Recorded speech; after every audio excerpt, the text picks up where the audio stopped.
Welcome everyone to this week's edition of the Southwest Riverside County Economic Development ECONversations Podcast. Patrick Ellis, the Murrieta Wildomar Chamber of Commerce, have with us again this week Scott Agajanian with the City of Murrieta, Gina Gonzalez with the City of Menifee, Rob Moran with the Riverside County ED, and Kimberly Davidson with the City of Wildomar. And we are blessed with a phenomenal guest with us this week as Mr. Brad Umansky with Progressive Real Estate Investments. So Brad, thank you so much for joining us. We are all extremely excited to have you as our guest this week. But I'd like to kind of kick it over to you and let you introduce yourself to everyone. And then we'll kind of kick into some conversations here around real estate investment and retail, and looking forward to a conversation. So Brad. Sounds great. Thank you, Patrick. So just to introduce myself, my name is Brad Umansky. I founded and am the owner and operator of Progressive Real Estate Partners. We are based up in Rancho Cucamonga. There's about 10 brokers on the team, plus the support team, our client services team. I have been out here in the IE for the past almost 30 years and love this market. It's been very good to me and my family, and it's been just so much fun to watch it grow. And it's such a dynamic area. I've always been focused on the leasing side of the business. We do both leasing and we do investment sales, but I've always been a retail guy out in this world, and very much have enjoyed watching the explosive growth amongst all of your communities. It's been amazing. Very good. And I know that a lot of us follow you. You have a very popular blog that you do on a regular basis, and a lot of us follow that. So I think maybe we could start off with your ideas and perspectives on the future of retail, obviously coming out of the COVID age, and as things are starting to open up now. Would love to get your thoughts on it from your side of the aisle, as it would be in this conversation, and then we'll go from there and let these guys jump in and pepper you with some other questions. Sure. So it's been a pretty resilient period of time. I think that if you were to go back a year ago right now, there was utter panic across the retail marketplace. A huge number of national retailers were just arbitrarily deciding that they weren't going to pay rent. It had nothing to do with whether they were open or closed. It had nothing to do with whether they were doing well or not doing well.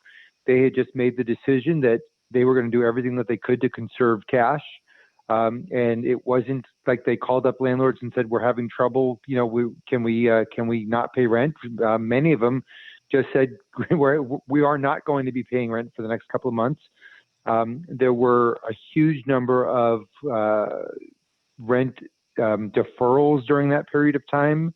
And ironically, it was the independent tenants who exhibited extreme strength during that period of time. And for the most part, if you talk to a lot of landlords, those are the people who did everything that they could to pay their rent and to keep their doors open or can keep their businesses going. And I think that was a surprise amongst many property owners.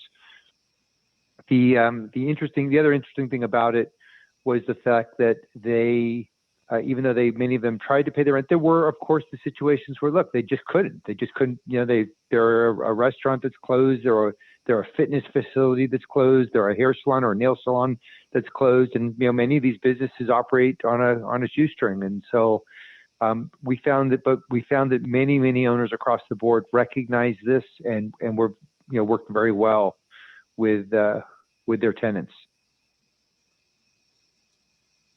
I was going to say, even to your point, some of the small businesses were holding on to any last, ditched effort of income that they possibly can to keep their doors open. Because as you recall, to your point, when this first happened, we all thought it was going, 1 month and this will be over with, or in 2 months. And then it's just like, what do you mean October? So, but at the very beginning, they were just like, maybe this will get me through that extra month or so. And then I'll be, through the thick of it. But little did we know that it was going to be, here we are a year later. Pick it up and figure out how to survive. It's so true, right? If you go back to April of 2020, we all thought with pretty much certainty that by June 30th, this would be over. I mean, I remember sitting here at this time and my daughter was supposed to go on a trip to Italy, as a part of her college program. And, it got pushed off from like mid-May to the end of May. And we're like, yeah, she's probably going to be able to get out, to go. And boy, have we all have we all learned a lot over the past year? That was the one place not to go. Yeah. So good.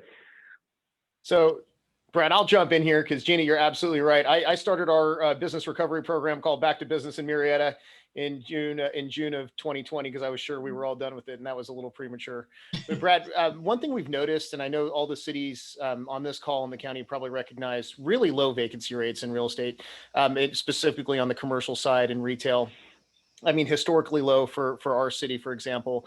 And clearly that can't be the case when you have, evictions aren't happening and you've got a lot of tenants who haven't been paying their rent. But somewhere in there, I've heard a lot of our property managers looking to work out arrangements with their tenants, but there's going to be some kind of a tipping point here. What do you think that looks like over the next few years where, many landlords are going to try to work out arrangements with their existing tenants and not flush away a good business, but there are going to be some who maybe haven't paid the entire duration and can't catch back up. What do you think the next couple of years hold for us in retail vacancy rates? So you're correct. I was actually looking this up earlier today. I mean, the vacancy rate right now is 6.5% in the if you take Murrieta, Temecula, Wildomar, and this also includes like Elsinore, the vacancy rate is about 6.5%. At its best, which was ironic, which was the fourth quarter of 2019, it was at 5.4%. And even in the worst of the downturn, it never got above 6.8%. And that is, I think, the strongest market of all of the markets in the Inland Empire. I think the Southwest Riverside area has been the strongest and experienced the least amount of new vacancy. Part of that, I think, is a reflection of the fact that so many of your cities are so new. So you didn't have as many of some of the older centers with the older retailers that just closed their doors. And as you know, between Nordstrom's and Kmart's and Sears, those did account for a lot of the vacancy throughout all of San Bernardino and Riverside County. But I think that the next,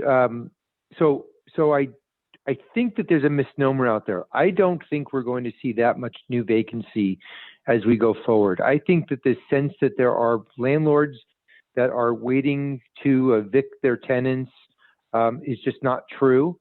I speak to landlords all the time that have huge numbers of tenants in their portfolios, and I hear almost no situations where a landlord is saying, boy, if I could just get this tenant out, I would do so tomorrow.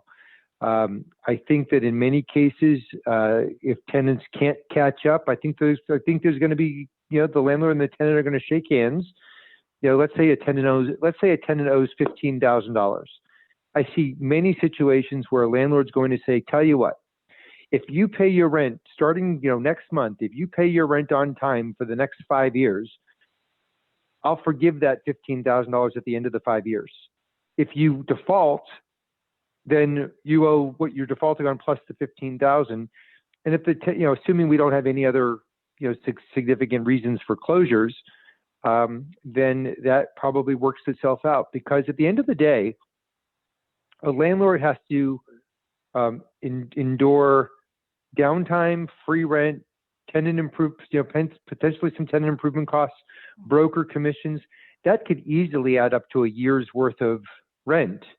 And so if you have a tenant that's in a space that you believe in, them and you believe in their business, you're much more likely to work with them than you are to go test the waters with potentially test the marketplace.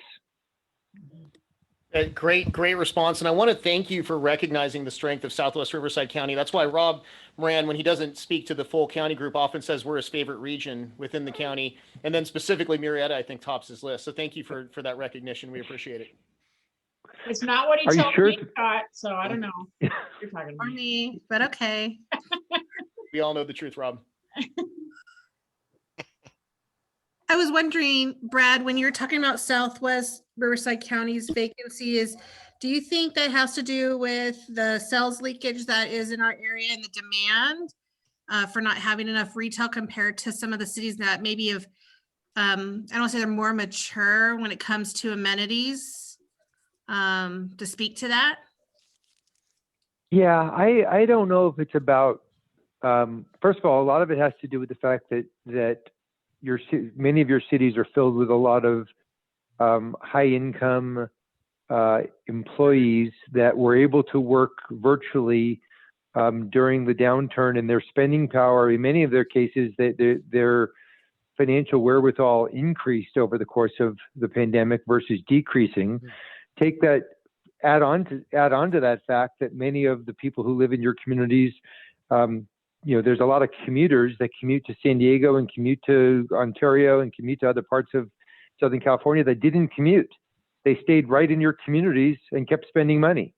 And so that is another factor. So I think that there's, and once again, the fact that, so much of your product is newer product, and therefore you didn't have some of these larger spaces, as many larger spaces. I mean, the region lost, I think the region lost a Steinmart. I think there was a grocery store that closed, clearly a couple of gyms that closed, a Staples. I know that at least one Staples closed. So, but certainly nothing of a wide scale nature like what could have happened and what the world thought might have happened if you go back 12 months.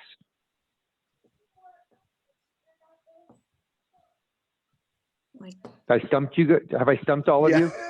No, I think you're referring to the Steinmart that was in Rancho Cucamonga. I didn't realize that one closed. Anyway, sorry.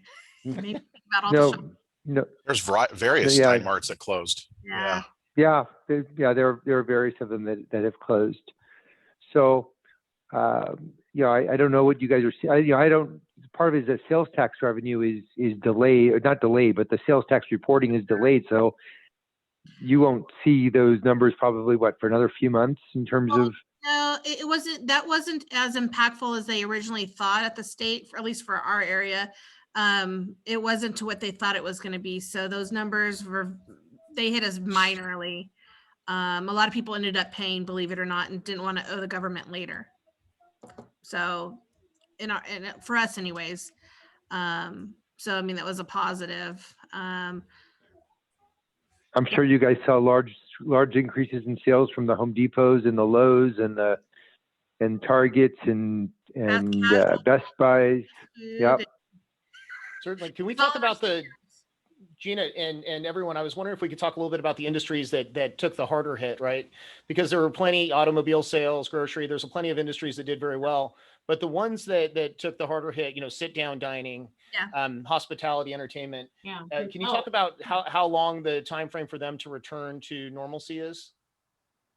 So I'll kind of try to hit on some of this. So the fitness industry is likely going to come back fairly quickly. I think there's people that talk about lots of people who have went the home gym route. I mean, Peloton, I am a Peloton fan, but Peloton only has about 4.5 million members. So that's really just a small drop in the bucket. So there aren't that many people that went the Peloton home gym route. And I think across the board, the home gym route has been an option for forever. Mm-hmm. So the fact that some people were forced inside to have home gyms leads me to believe that as soon as they have an opportunity to get back out and go back to their gym, which is where they get the social motivation, they will likely do so. Will there be some people that might not go back to some of the specialty gyms because maybe they were going to a pedal studio or a Pilates studio or some sort of a CrossFit studio, and now they can do it in front of their TV? They might, or maybe they'll cut back a little bit. But I do talk to some of the people in the fitness industry, and I'm hearing that the members are coming back very strongly. And throughout the pandemic, they were begging to come back and couldn't stand the fact that they weren't able to get their workout in at their local gym. So that's kind of the fitness part of the world. The sit-down restaurant industry is a whole different ballgame. the sit-down restaurant industry, there are a lot of restaurants that just were operating in such a skinny way from a margin perspective, that I don't think we're going to see many of them that have closed, many of them that closed that are not likely to come back, and it's going to be harder to release some of those buildings. We're seeing different uses. A lot of people looking to knock one of the benefits of sit-down restaurant sites is that they frequently have large parking areas. So the idea of reusing them for a multi-tenant center, for a gas station, for a car wash. We just sold a restaurant building that's going to be utilized for a WSS, which is a shoe store. We're seeing a lot of different people looking at those restaurants for the potential reutilization of those buildings for other non-restaurant uses. The market, I'm a big fan of the statement that the restaurant business is a zero-sum game. If Gina wanted to go out and buy as much clothes as she possibly could, she could potentially do that. And if Scott wanted to go out and buy a new car every 2 years, hey, if Scott wanted to do that, he probably could prioritize and figure out how to do that. But no matter what we do, there's only so many meals we can eat. I'm going to argue with you on this one, Brad. Yeah. If Scott wanted to have 3 lunches, trust me, there's going to be 3 lunches. God bless you, because I tell you, if I could have 3 lunches, I would, because it's a great disappointment, right? When you pull into a shopping center and you see 4 really good places to eat, and you're like, I can only pick one. That's very disappointing. So and as a result of that, one of the things that's happened is people have gone back to some home cooking, and so that's going to have a little bit of an impact. But overall, the market was oversaturated with restaurants before we went into the pandemic, and the pandemic just helped accelerate some of the changes in the restaurant industry.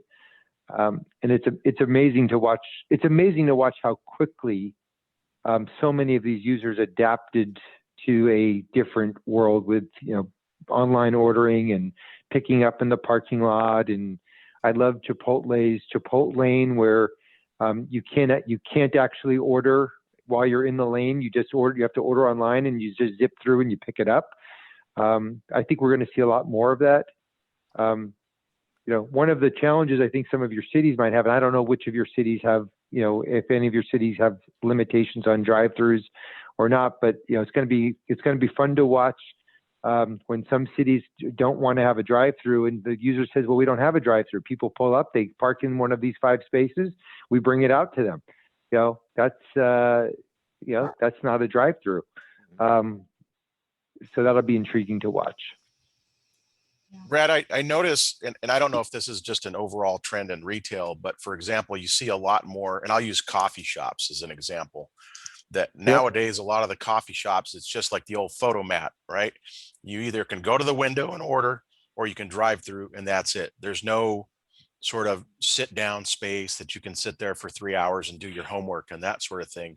Is that going to be kind of a more common trend? It's just the bare basics. It's outdoors now. Yeah, no, it's kind of interesting to see whether a few more of the operators, and I know I think Panda might be looking at some of those models, and a few of the other operators might be looking at trying to see if they can fit on smaller sites and eliminate the indoor seating component as a way of providing greater service. A user like El Pollo Loco that does a substantial amount of their business is takeout. How easy would that be to just eliminate the dining room, potentially, and just go to a pickup drive-through model? So I think we will see more of that. I don't know if we'll see it out in our market as much as we will see that more in infill areas where there's a lot of these 15 to 20,000 square foot small lots that have maybe had small gas stations on them years ago. It's going to be interesting to see how that plays out. But I agree with you that we could easily see circumstances where users are trying to squeeze in doors is between other locations just for this purpose. And with that, are you seeing that there'd be like maybe joint co-op outdoor seating, kind of that placemaking to where it's like a shared use to where people could hang outside and maybe order if they wanted to do that? Haven't seen that yet. That doesn't mean that we may not see it. As you know, many of our areas are not that conducive to outside seating year round. It does get a little toasty at certain times of the year. It gets a little windy at certain times of the year. But it may have a place. We'll have to see. When we do have those, those food halls where they're essentially, little areas, basically a walk-up window, and then there's the, it's kind of like a food court, Except they're all sorry to indoors describe right it. now, I think. Yeah. Rob. They're Yeah, no, mostly that's right. indoors, Yeah. Yeah. I call them heaven. Yeah. And that's what we've been talking about in Wildomar. We have quite a lot of developable commercial space still left. And so a lot of the conversations over the COVID time have switched to building retail and restaurants of the future so that we Wildomar don't get into a scenario where we have to shut down restaurants in the future. And what that looks like, we think, is more outdoor space, maybe less dining room space and more outdoor space. And certainly, like, one of our restaurants in Wildomar has the big roll-up garage doors. And so they actually got a variance from the county to stay open longer than most were able to, because they kind of were able to bring the outdoors in and kind of make that work. So that's what we're kind of going after in Wildomar, is how can we utilize more outdoor space and coordinate it with the indoor space so that hopefully, nothing's ever going to be pandemic proof. I don't think that would be, because we don't even know what's coming next, but how we can make it to where there's more outdoor eating space, and maybe that does look like a food court, Rob, with an outdoor collective seating, but it's going to have to be outdoors really for it to make sense into the future, I would think, in some capacity. Your point, we had a sit-down restaurant that was processing, believe it, during the pandemic, and they removed their outdoor dining area, and guess what? Their new model, largely outdoor dining. Mhm. So that's why I was asking that question, because we're starting to see some similarities like that, or requests for kind of like that co-op space. And to your point, Brad, the reduced dining area. Yeah, and there's a fast food chain up in the Corona area that was in the middle of processing and getting built while this happened too. Totally flipped, and they put more outdoor space instead of the indoor. They kind of flipped their footprint in a sense, where they put the majority of the square footage into the patio seating instead of the indoor. And that makes it interesting for, a developer, because, before, historically, and Brad, in your area, that was the non-leasable space. So how do they start, they have to develop it. So how does it become leasable shared space? Yeah, I think what you'll end up seeing is that landlords will charge rent for a space, right? For a physical area, regardless of whether that is 2,000 square feet of building and 2,000 square feet of outdoor, or whether it is 3,000 square feet of building and 1,000 square feet of outdoor. I think it's going to be, this is what we're charging you for this area of property, and how you utilize it. But it is, we have to remember, there's just under 200 million square feet of retail throughout the Inland Empire. There's about a little over 21 million square feet of retail amongst your cities, including like Elsinore. And that's a lot of existing space that just doesn't have the flexibility to, have the flexibility. One of the things that clearly that we've all seen, and I think this is one of the things that the cities are going to have to take a look at, is do we really need as much parking in a lot of these properties as is mandated? There's a lot of properties, there's a lot of shopping centers that you can drive into, and there are parking spaces that have never been used since the property has been built. And so do we start taking a row of parking in front of these buildings and allowing outside seating in those parking, and not allowing seating in that parking area, but converting that parking area into some outside space. Let the restaurant go in and dig up the parking lot and, make it into an attractive outside area. And I could see that very much being a trend of the future. And I think it's a great idea. I think with many of our properties, there's nothing worse than being told that you can't do a specific use in a property because there's not enough parking, and you stand there in the parking lot and all you see is empty spaces, with the exception of a couple of days a year where, maybe it gets mobbed. I mean, I'd much rather take that chance than have just than have businesses that can't function because they don't have enough space. Totally. Yeah, one of the cool things is that I think each of our cities has put outdoor dining programs together to allow people to eat outside. And while we watch our businesses expand into existing parking lot, we get to see how it really works in real life, right? So we get a little tester period, and then the goal becomes, can we just codify that and make it something that stays permanent for those restaurants? Well, so long as it's done in an attractive way and it's not the white pop-up tent, sitting in the parking lot for the next 10 years. How do you do it in a way that complements the property, not detracts from the other businesses and harms the visibility? I mean, right now there's a lot of people that are being good neighbors because maybe that outside seating takes away some convenient space for the adjacent properties, or it blocks their visibility because it's a big white pop-up tent. But I think people are trying to be good neighbors during this time. So it does have to be done in an appropriate manner that's fair to the surrounding tenants as well as aesthetically pleasing to the neighbors. Certainly. So from restaurant standpoint, we always hear about the shifts in restaurant, and you see the new elevations out there for drive-throughs that look completely different than what we've seen in the past. I'm hearing some sit down full serve that are thinking about going drive-through. I've heard Olive Garden bandied about. What are you hearing? Because I'm sure you've heard a lot more than I've heard. What can we expect to see a drive-through latched onto in the future that maybe we haven't in the past, like a Chili's or?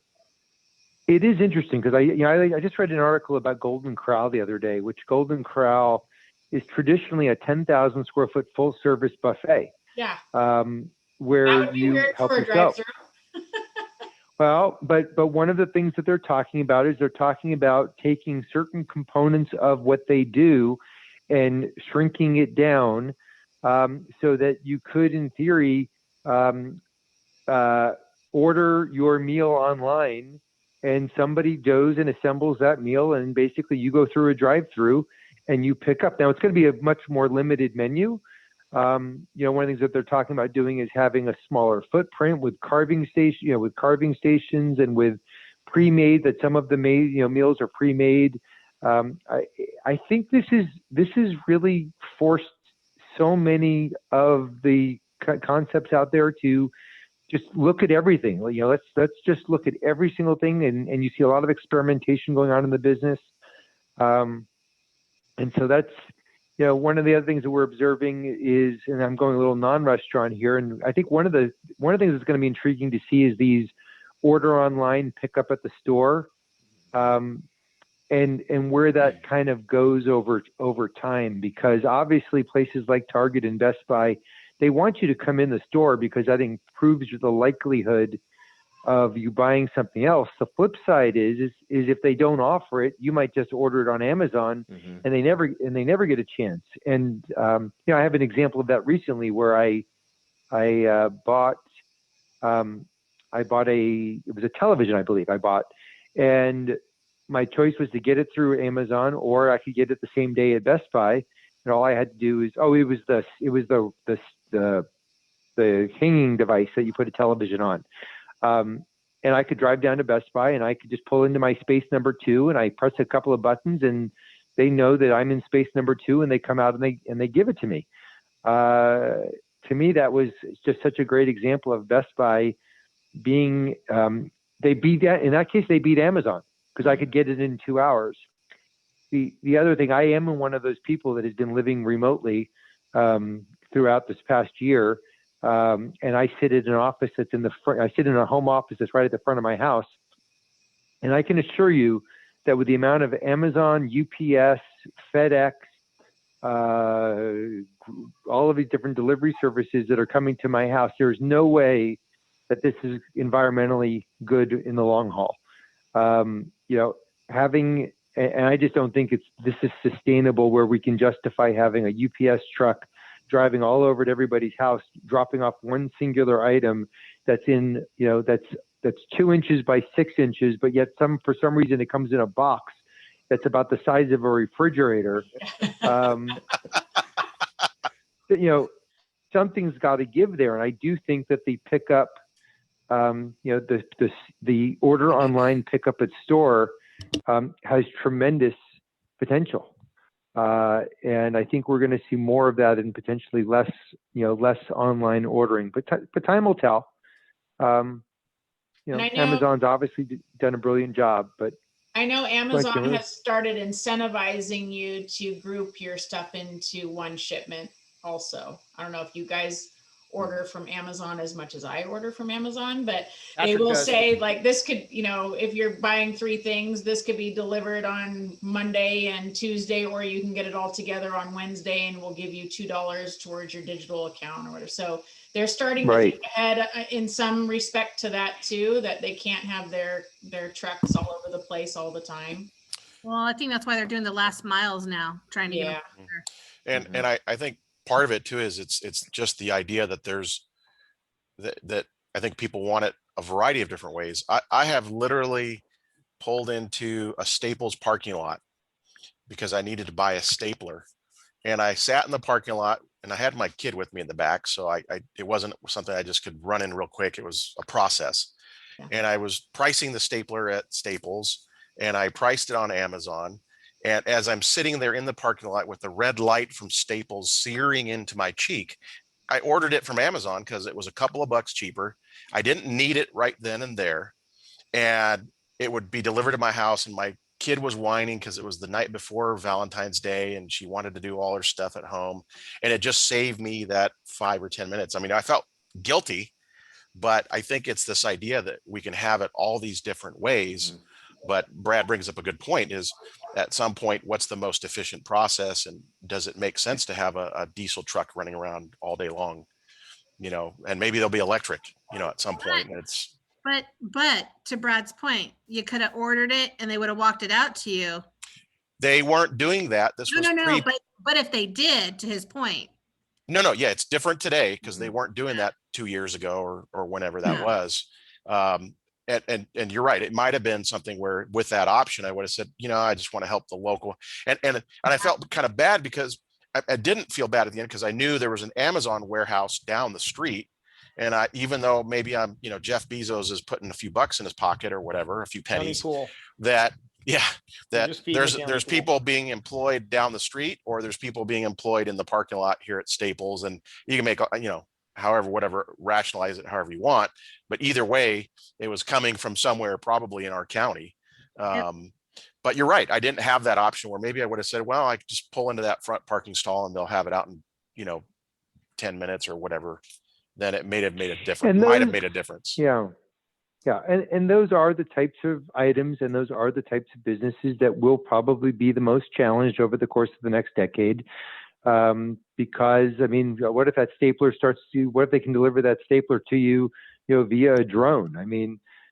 So what we're seeing in retail is we're seeing what's really thriving right now from a retail. When I say retail, pure retail, where you actually go in and you actually buy something and you walk out with it that isn't that isn't food related. You actually walk out with a physical good, because one of the things that we're talking a lot about in our world is how many retail centers are there really in your cities versus how many service centers or how many commerce centers are in your cities. To me, a retail center is, Staples, Target, Home Depot, Lowe's, those types of uses. But most of the centers that you drive by, there are no stores in those centers that actually have an object.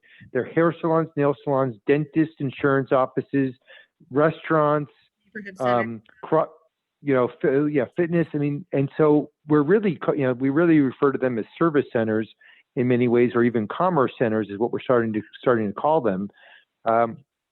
And I think, and this is a dialogue that I'm having with with economic development people from your respective trade areas, is I think cities really need to take a deep hard look as to how much more retail do you really need in your cities, or how much do you push for more versus looking at other land uses? Because at the end of the day, the whole driver of retail in cities was sales tax oriented, right? But that's what really, besides hey, we want to be able to serve our neighbors, but the reason why two cities would battle against each other for a particular users because they wanted that sales tax revenue. And if you start to examine it, you're really going to find that, with the exception of some of the car dealerships, gas stations, big box like Targets and Walmarts and Home Depots and Lowe's, and a few other users, I would venture to say that they make up a large bulk of your sales tax revenue, and that most of the users in what we call retail centers are not generating that much sales tax revenue. So when the developer comes along, and I'm just giving my 2 cents here, and I think people are always surprised when a retail guy makes a recommendation not to have retail, but I would rather see good retail, and I'd rather see retail that is well supported. So when the residential developer or the multifamily developer comes in and wants to build townhomes or an apartment complex, and the city says, yeah, but we want that 6,000 square feet or that 12,000 square feet or that 30,000 square feet right on the corner, I think one needs to take a hard look at that. Is that really the right thing to do? Because you're probably not going to get much out of it, and it could really mess up a project and make it, because in general, retail people don't know how to build residential, and residential people don't know how to build retail. So this is a whole other conversation, because we can go on about the cost of residential to communities and why there needs to be that balance, because there's a lack of revenue as the residential comes in per house. So for our city, for instance, we are really behind when we talk about amenities for our population, and it's a very sensitive subject because of that lack of amenities that are provided being a newer city. But one for the other, I mean, it's close to $400 a year per residential use, which for a community, if you're already behind providing services or trying to beef it up, I mean, you can that's millions and millions of dollars for a community. So yeah, there is a balance, definitely. Yeah. Well, I think this would be a good time to thank Brad for joining us, or appreciate that. But Thank also, you, Brad. like Gina Thank said, you. I think it would be great to have you back again in Every the week. future, because I think that there are going to be some ever changing aspects to our market here over the next 6 to 12 months. But yeah, thank you definitely for spending the time with us and sharing your thoughts. I think it's very valuable and helps to kind of get an idea of where we're at as a region and where we're going. So thank you again. We it was a love your team, Brad. You have an all-star team. Oh, great. Thank you. It's always fun spending time with you guys. I always enjoy it. So you guys are all great at what you do, and keep up all the great work. All right. Thanks, everybody. Sounds good. Thank you. Thank you, Brad. Thanks for joining us, everyone. Bye, y'all.